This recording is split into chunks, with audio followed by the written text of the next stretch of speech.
fanaan ni guddeem gu njëkk fële ca camp pénal di MAF Pape Sané muy Sophie Gladima. ah.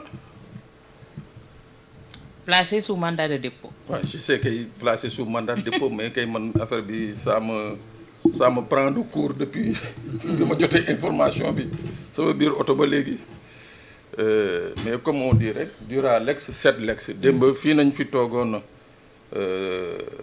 di ñaawlu un peu si le privilège de juridiction bi nga xam ne moom d'ailleurs moo accordé woon kii di professeur Madior Fall Ismaïla Madior Fall le bracelet électronique et l'assignation à résidence tey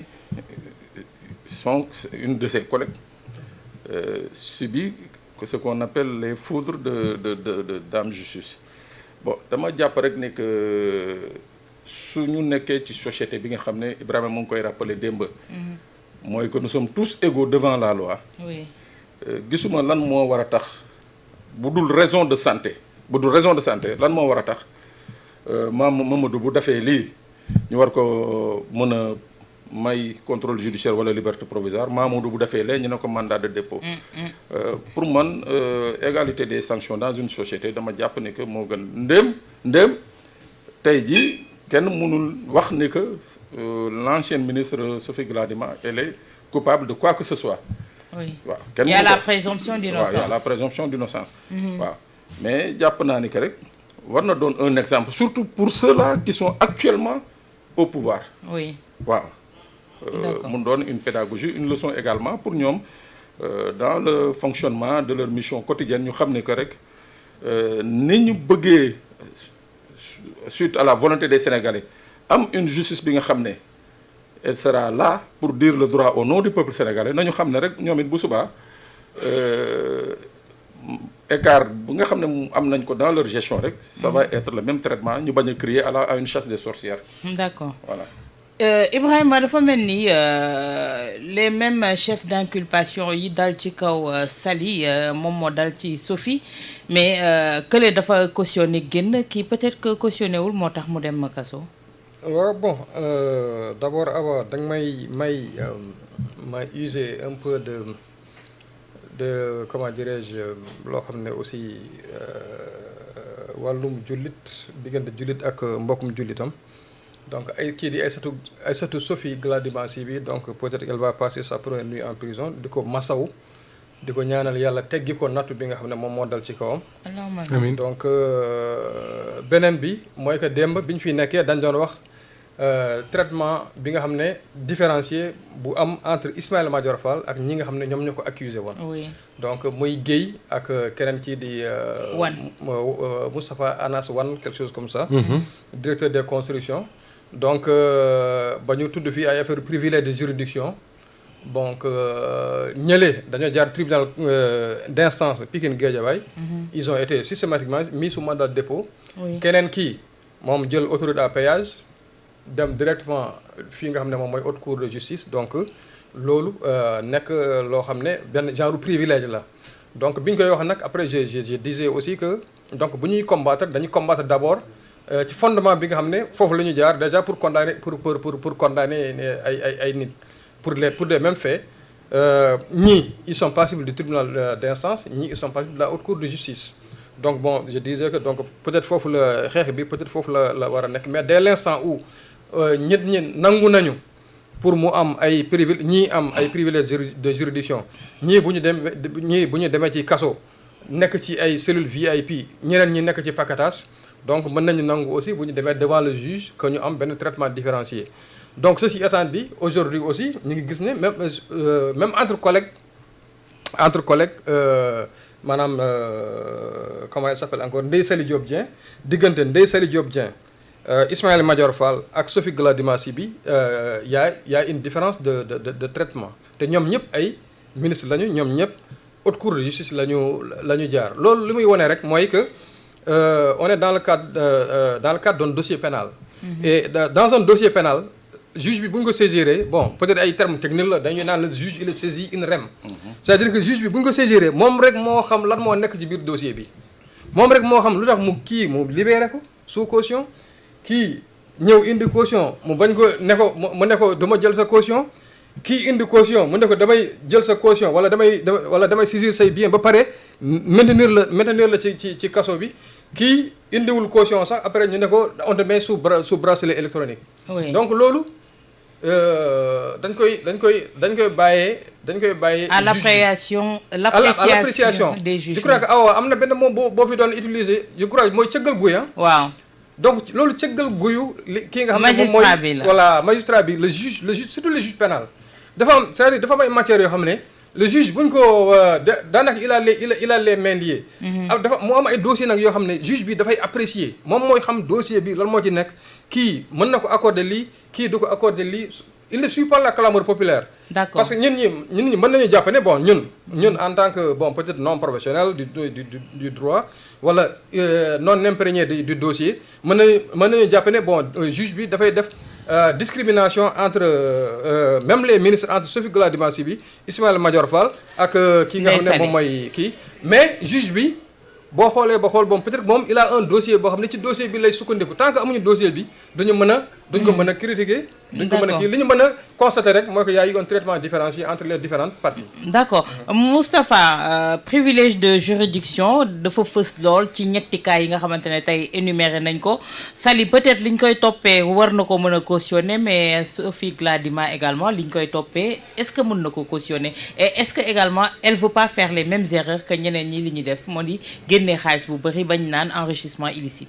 En fait je crois que ñaar yu bokkul la ndax bu ñu waxee privilège de juridiction loolu suñuy charte réew moo ko prévoir moo prévoir ne soo amee occupé yenn fonctions yi ci réew mi bu ñu leen dee topp fii ak fii lañ koy jaar je crois que loolu la ñu woowee privilège de juridiction.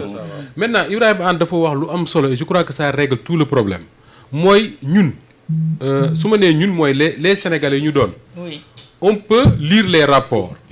On peut lire les résolutions d'accusation xam ne kii lañ koy toppe kii lii lañ koy toppe kii lii lañ koy toppee mais imprégné ñu ci dossier bi c'est-à-dire que li nekk ci dossier bi dëgg ñenn rek ñoo ko xam mooy les juges yi nga xam ne ñoo nekk ci commission d'instruction bi ñoom ñoo xam dëgg li nekk ci dossier bi ñoom ñoo xam par exemple Ndeye Saly Diop Dieng au-delà de la caution lan la leen wax lu war a tax ñu ne dañ ko yóbbu prison ñoom ñoo xam Sophie Gladima Sy bi lan la leen wax par rapport ak les accusations pour ñu ne kii kat place am prison la ñoom ñoo xam lan la leen Ismaïla Madior Fall wax pour ñu mën a xam ba xam dañ koy placer sous mandat de dépôt wala dañ koy defal leneen la preuve ñi ñu njëkk a placer sous mandat de dépôt mooy les accusateurs de Ismaïla Madior Fall. Oui. Dama toog mu jàgg ma ne mais tiens les accusateurs de Ismaïla Madior Fall ñoom contrairement à Ismaïla Madior ñoom ils ont reconnu avoir corrompu. wala avoir tenté de corrompre. parce que ñoom ñoo wax enquêteurs yi surtout le Cheikh Gueye la. moo wax enquêteurs yi ne leen jox naa ko. yaa ngi dégg wax bi. waaw nangam la ma laajoon jox naa ko nangam war cee dool leneen. keneen ki ne man fekke naa ko lii la ko jox donc ñoom li ñu leen toppee ñoom wax nañ ci déjà ba dara lañ ci joué mais Ismaïla Madior depuis le début waxul benn yoon que ni corrompre nañ ma.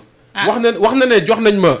jël naa non je on m'a m'explique offert gracieusement je vais j'ai rendu diplomatiquement. ah oui je vais être très clair c'est-à-dire que bu toogoon wax ne jox nañ ma 200 millions wala 250 millions ma denc ko il avoue une faute mais quand il dit jox nañ ma delloo ko c'est-à-dire que là man maay interpréter ne kii kat accepté na ne def na une tentative accepté na une tentative de corruption. keneen interpréter ne Ismaïla Madior mii dañ koo corrompre. mais lui en tant que personne quand il est devant le juge mais il ne reconnaît pas que ni dañ ko corrompre je ne sais pas par exemple si je me fais comprendre. Il y a ce que nous avons compris man li ma comprendre man te man sama yoon nekku ci dossier bi je ne suis pas dans le dossier. mooy Ismaïla Madior Fall mais dañ ko tenté corrompre jox ko xaalis mu jël. après nag ce qui s'est passé après c'est autre chose mais lui Ismaïla Madior il faut qu'on se comprenne. Lui Ismaïla Madior quand il est devant le juge. Voilà, c'est tout quand il est devant la commission d'instruction. mais li mu leen di wax mooy man kenn musuma corrompre. kenn musuma tenté corrompre. Il peut y avoir convaincu. loolu il conteste. et quand il conteste le juge il apprécie.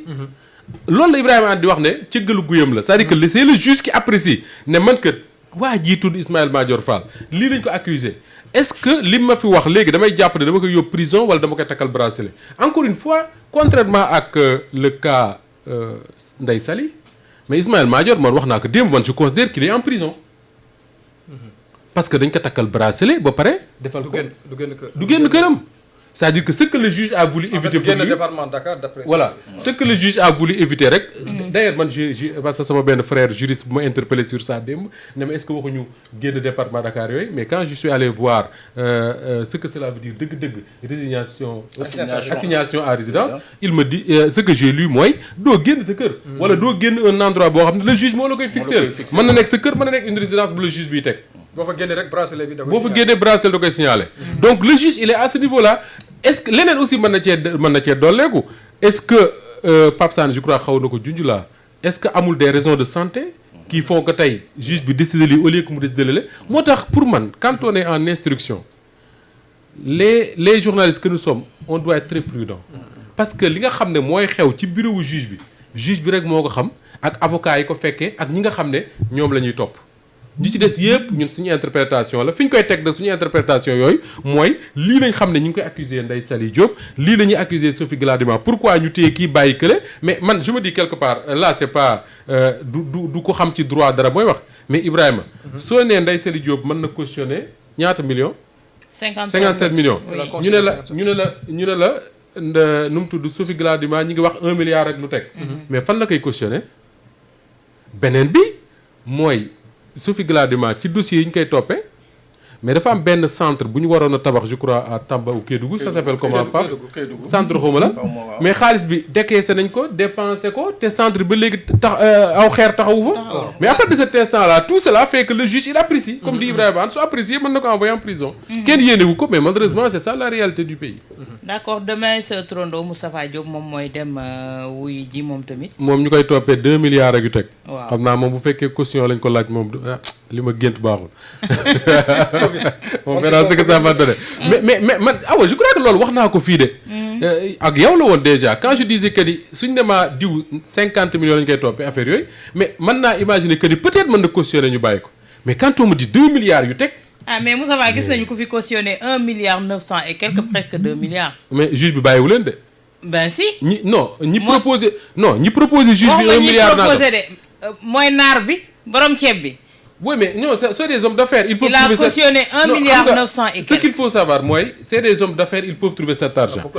mais bu nee un fonctionnaire nga dem jox benn ji 2 milliards mais bu la bàyyee dina ma jaaxal trop un fonctionnaire ah oui centre gravimétrique moom la Sophie Gladima waroon tabax foofu le ci Kédougou nee nañ xaalis ba génn et tout mais centre ba léegi taxawul voilà xam nga yooyu nag bu ko ab àttekat yoree ci dossier mais du ma ne pour nga rëcc ko mais pour nga génn ci dina jafe effectivement d'accord ñu ñëw ci beneen point moom moo di ne réforme de la gouvernance fiscale le gouvernement de Sonko qui s'engage Pape Sané duñ ne guléet ci wàllub fiscalité ak li nga xamante ne moo